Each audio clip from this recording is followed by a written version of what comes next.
1349 दिन, 3 साल 8 महीने और फरवरी 2021, ये वो टाइम है जब पाकिस्तान ने आखिरी बार अपने मैदानों में कोई टेस्ट मैच जीता था। और after a very long time Pakistan ने इंग्लिश टीम को, बरतानवी क्रिकेट टीम को मुल्तान क्रिकेट स्टेडियम में शिकस्त दे दी है। और किसने सोचा था जब 2021 फरवरी में आखिरी बार पाकिस्तान ने बांग्लादेश को हराया था कि it will take that long to win another test match on home soil. लेकिन यही वाली बात है व्यूअर्स, आज कुछ ऐसी बातें आप लोगों के साथ करने लगा हूं जिनके बाद कुछ ऐसी इंफॉर्मेशन शेयर करने लगा हूं जिसके बाद हैरानगी होगी कि आखिर ये डिसीजंस लिए किसने पाकिस्तान क्रिकेट का बेड़ा गर्क करने के लिए। अब आप ये चीज चेक करें कि इंग्लैंड की टीम इस अरसे में आई और पाकिस्तान को 3-0 से व्हाइट वॉश करके गई। और फिर वही इंग्लैंड पहला टेस्ट मैच मुल्तान में खेली, फिर से पाकिस्तान को टेस्ट मैच हरा दिया। इनके 4 कंसेक्यूटिव टेस्ट मैच इस दौरान इंग्लैंड ने पाकिस्तान हराए। फिर आप अगर ऑस्ट्रेलिया को देखें तो 3 टेस्ट मैचेस ऑस्ट्रेलिया ने इस दौरान खेले और 1-0 से ऑस्ट्रेलिया ने वो सीरीज अपने नाम की। फिर 2 टेस्ट मैचेस बांग्लादेश ने यहां पर खेले इस अरसे के दौरान और वो दोनों टेस्ट मैचेस बांग्लादेश ने भी पाकिस्तान को हरा दिया। हत्ता कि न्यूजीलैंड ने 2 टेस्ट मैचेस यहां पर खेले तो न्यूजीलैंड जीत तो नहीं सका, लेकिन पाकिस्तान वो दोनों टेस्ट मैचेस भी नहीं जीत सका न्यूजीलैंड के खिलाफ। ये सारा दौर रहा। अब जब मैं आप लोगों को एक चीज बताऊं कि इंग्लैंड की टीम पर अगर मैं वापस आ जाऊं जो कि 4 टेस्ट मैचेस लगातार यहां जीती और अब पाकिस्तान से मैच हारी है मुल्तान में। अब ये वाला जो डिसीजन लिया गया कि हमने स्पिनिंग ट्रैक प्रिपेयर करना है, ये तो सबको पता है कि ये आकिब जावेद का डिसीजन था। आकिब जावेद जो कि सिलेक्शन कमेटी का हिस्सा है, उन्होंने कहा कि मैं रिस्पॉन्सिबिलिटी लेता हूं। उन्होंने पीसीबी चेयरमैन को जाकर कहा कि I will take the responsibility, आप स्पिनिंग ट्रैक बनाएं और 3 स्पिनर डालें और अगर पाकिस्तान हारा तो जिम्मेदारी मेरी होगी। लेकिन आखिर हम इस प्लान से हटे क्यों? अब मुझे वो दौर भी याद है, आप लोगों को भी यकीनन याद होगा कि 2014 या 2015 की गालिबन बात है कि यही इंग्लैंड की टीम, अभी तो इंग्लैंड रैंक नंबर 1 नहीं है ना, किसी को भी सबको पता है कि नंबर 1 दुनिया की जो टेस्ट नंबर 1 टीम है वो इंडिया है। या जब इंग्लैंड 2022 में पाकिस्तान को व्हाइट वॉश करके गया था तब भी इंग्लैंड जो है वो नंबर 1 टीम नहीं था टेस्ट क्रिकेट में। लेकिन यही इंग्लैंड की टीम 2015 में आईसीसी टेस्ट रैंकिंग की नंबर 1 टीम थी और इसी इंग्लैंड को हमने यूएई की कंडीशन में 3-0 से व्हाइट वॉश किया था। ठीक है ना, ये वही इंग्लैंड। और उस टाइम वाली इंग्लैंड की टीम का अगर मैं आपको बताऊं तो उसमें एलिस्टर कुक जैसा बड़ा नाम था, जो रूट जैसा नाम था, केविन पीटरसन जैसा नाम था, जिमी एंडरसन और स्टुअर्ट ब्रॉड उनकी टीम से खेला करते थे। तो वो इंग्लैंड की टीम कोई माड़ी टीम नहीं थी, इस टीम से गालिबन ज्यादा ही स्ट्रॉन्ग टीम थी। ठीक है, फिर आप ये चीज तो छोड़ें कि चले हम, मैंने तो ये तो आपको यूएई की कंडीशन बताया ना। फिर इसी इंग्लैंड के खिलाफ पाकिस्तान ने इंग्लैंड में जाकर जो लास्ट 3 सीरीज खेली है उसका अहवाल मैं आप लोगों को बताता हूं। जो पहली सीरीज आती है इन 3 सीरीज में से वो थी 4 टेस्ट मैचेस पर मुश्तमिल। उसमें से 2 टेस्ट मैचेस पाकिस्तान ने जीते, 2 टेस्ट मैच इंग्लैंड ने जीते और 4 टेस्ट मैचेस की सीरीज 2-2 से बराबर हो गई। ये मैं इंग्लैंड में बता रहा हूं। फिर अगली बार जब पाकिस्तान ने इंग्लैंड का टूर किया तो वो थी 2 टेस्ट मैचेस की सीरीज, वहां पर 1 टेस्ट मैच पाकिस्तान ने जीता, 1 टेस्ट मैच इंग्लैंड ने जीता।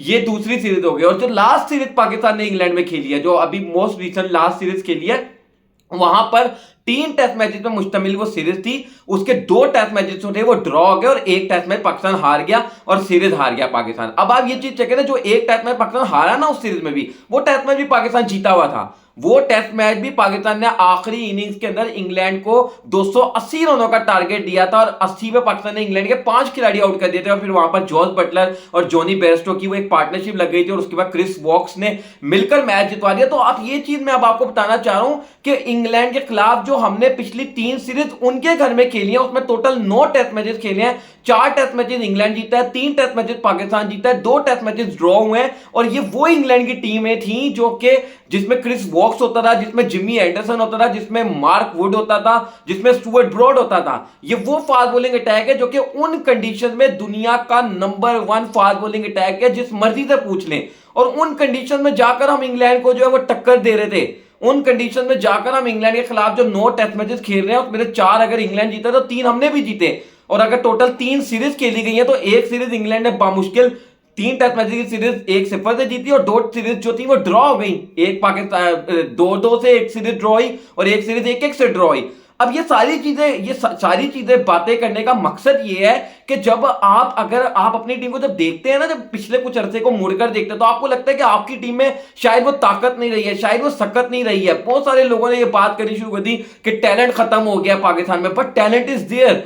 Only you need to play sensibly. आपको अपने माइंड के साथ खेलना है, आपको अपने माइंड की मदद से खेलना है। मतलब आप अगर अपनी कंडीशंस को यूटिलाइज करना छोड़ देंगे, we all know, we always know कि we win when we prepare spinning tracks in our home condition. तो हम अगर उससे ही हट गए तो फिर हम कैसे जीतेंगे? और ये भी अगर अल्लाह भला करे आकिब जावेद का, अगर आकिब जावेद ये मशवरा ना देते तो यकीन करें लोडिंग था, 3-0 से इंग्लैंड आपको ये सीरीज मारने वाला था। और अगर किसी को मेरी बात का यकीन नहीं आता तो जरा अपनी अकल को हाथ मारकर ये सोचें कि वो बांग्लादेश की टीम जो कि इंग्लैंड से तो बड़ी टीम नहीं है ना, वो आपको 2-0 से व्हाइट वॉश करके चली गई, तो आपने कैसे इंग्लैंड को टेस्ट मैच हरा लिया? मतलब सवाल है ना, अगर आप उसी पैटर्न को फॉलो करते तो बांग्लादेश आपको 2-0 से व्हाइट वॉश करके चला गया, तो इंग्लैंड तो फिर दुनिया की बेहतरीन टीमों में से एक है, उसको आपने टेस्ट मैच कैसे हरा लिया? वजह यह है कि इस टीम के खिलाफ आपने स्पिनिंग ट्रैक तैयार किया और स्पिनिंग ट्रैक की बदौलत ही आपने टेस्ट मैच जीता है। बात सारी ये है कि अजहर महमूद की मैं एक स्टेटमेंट देख रहा था, अजहर महमूद ने उस स्टेटमेंट में कहा कि हम स्पिनिंग ट्रैक कहां से बना लें जो हमारे पास स्पिनर ही नहीं है। अब मैं अजहर भाई की बड़ी रिस्पेक्ट करता हूं, अजहर महमूद की। अब मेरा सवाल यह है, ये नुमान अली किधर से आया, ये साजिद खान किधर से आया? आपने 20 विकेटें ली हैं इंग्लैंड की, 20 विकेटें। और आज शान मसूद प्रेस कॉन्फ्रेंस कर रहे थे, वो खुद ये बात कर रहे थे कि मेरे टेन्योर में ये 7वां टेस्ट मैच था और ये सिर्फ और सिर्फ दूसरी बार ऐसा हुआ है कि हमारे गेंदबाजों ने टोटल सामने वाली टीम की 20 की 20 विकेटें ली हैं।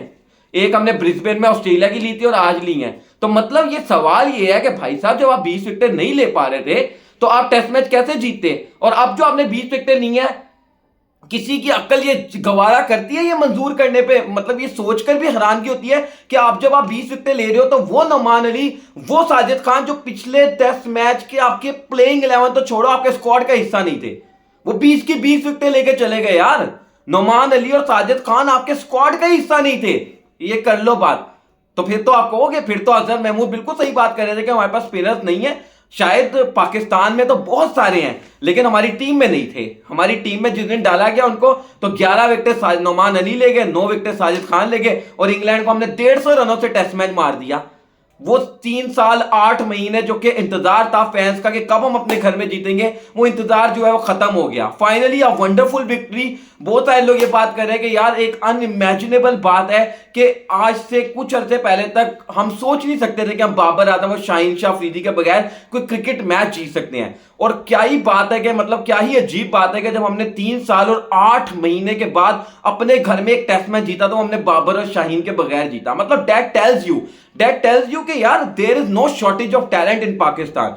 मतलब आप कभी कभार सोचते हो ना कि यार अगर हम बाबर को, शाहीन को, रिजवान को टीम से जिस दिन ये चले जाएंगे तो पाकिस्तान का क्या होगा? यार कुछ नहीं होगा। वसीम भी आया था, वकार भी आया था, जावेद मियादाद भी आया था, जहीर अब्बास भी आया था, ये सब चले गए। पाकिस्तान क्रिकेट कहीं नहीं गई, पाकिस्तान क्रिकेट चलती रहेगी, क्रिकेटर्स आएंगे जाएंगे। ये तो बिल्कुल वैसे ही है ना कि दुनिया किसी के लिए रुकती नहीं है। दुनिया में बहुत सारे लोग आए, इवन के औलिया भी आए और चले गए, लेकिन दुनिया चल रही है। तो ठीक है, अगर कोई ये सोचता है कि यार क्रिकेट का क्या होगा, तो क्रिकेट नहीं बंद होने वाली। सिर्फ बात यह है कि you need to take the decision. आपको डिसीजन लेना है और वो डिसीजन लेने की सकत जो है ना, वो पाकिस्तान के बहुत सारे फॉर्मर क्रिकेटर्स में नहीं है। चाहे वो अजहर महमूद साहब हो या आपने मोहम्मद यूसुफ को भी टीम के साथ लगाया, आपने बड़े बड़ों को टीम के साथ लगाया, लेकिन आकिब जावेद ने वो डिसीजन ले लिया जो कि बड़े बड़े नहीं ले सके। लेकिन फाइनली अल्हम्दुलिल्लाह अब हमने टेस्ट मैच जीता। अब हमें ये चीज मेक श्योर करनी है कि अब हम जब रावलपिंडी जाएंगे तो रावलपिंडी में भी हमने स्पिनिंग ट्रैक प्रिपेयर करके अब इंग्लैंड के खिलाफ ये सीरीज 2-1 से जीतनी है। अब इस सीरीज को लेट गो नहीं करना। अब कोई बड़े जो genius mind Pakistan cricket board में बैठे हैं वो ये ना सोचे कि यार चलो अल्लाह अल्लाह करके हमने एक टेस्ट मैच जीत लिया, अब फिर से हम बैटिंग ट्रैक बनाते हैं और आखिरी मैच ड्रॉ करते हैं और सीरीज को 1-1 से बराबर कर लेते हैं। मैं बता रहा हूं आप लोगों को, ये माइंडसेट वाले लोग बैठे हुए हैं पीसीबी में। लेकिन अब हमें आखिरी टेस्ट मैच में भी स्पिनिंग ट्रैक प्रिपेयर करके हमें आखिरी टेस्ट मैच जीतकर इस सीरीज को 2-1 से अपने नाम करना है। लेकिन एक मुश्किल यह है कि रावलपिंडी जो है ना वो ट्रेडिशनली पाकिस्तान की वो ऐसी विकेटों में से एक है जहां पर फास्ट बॉलिंग को मदद मिलती है। आप पता नहीं, आई डोंट नो कि वहां पे स्पिनिंग ट्रैक बनाया जा सकता है या नहीं। मोहम्मद हफीज का मैं ट्वीट देख रहा था, उन्होंने कहा कि तीसरा टेस्ट मैच भी इसी विकेट पे करवा दो। मतलब हमारे क्रिकेटर भी थोड़ा वो मतलब आपको थोड़ी चीजेबाजियां भी होती है ना, तो वो बाल खैर अजीब बात नहीं। लेकिन एक ट्वीट जो कि एक कमेंट जो मुझे बड़ा मजेदार लगा था वो कमेंटेटर्स का था मैच के दौरान। उन्होंने कहा कि अब आप ऐसा करें रावलपिंडी टेस्ट मैच में भी 4 दिन है। तो जैसे इस विकेट पर हुआ ना कि पहले 5 दिन का आपने एक टेस्ट मैच खेला और फिर दूसरा टेस्ट मैच जब खेला तो विकेट स्पिन ही हो गई थी, तो उन्होंने कहा जी कि रावलपिंडी टेस्ट मैच में भी 4 दिन है, ऐसा करें वहां पे कोई 4 डे मैच करवा दें पहले और फिर 4 डे मैच के बाद टेस्ट मैच करवा दें। बहरहाल व्यूअर्स, बड़ा मुश्किल है। अब रावलपिंडी में अल्लाह करे कि स्पिनिंग ट्रैक तैयार हो जाए। मुश्किल तो कुछ नहीं है भाई, पाकिस्तान ही है। पाकिस्तान में अगर मुल्तान में बन सकती है, लाहौर कराची में बन सकती है, तो वाई नॉट इन रावलपिंडी। वो अलहदा बात है कि बनाना नहीं चाहते होते थे, लेकिन अगर बनाना चाहेंगे तो रावलपिंडी में भी स्पिनिंग ट्रैक बनेगा। But big congratulation to all the Pakistanis. मतलब पाकिस्तान ने टेस्ट मैच जीता है, पाकिस्तान ने एक बड़ा मैच जीता अपने मैदानों के अंदर, तो इसके लिए सबको बहुत बहुत ज्यादा मुबारकबाद। वीडियो को लाइक करके चैनल को सब्सक्राइब करें, बेल आइकन को लाजमी करेगा। मुलाकात करते हैं नेक्स्ट वीडियो में, तब तक के लिए अल्लाह हाफिज।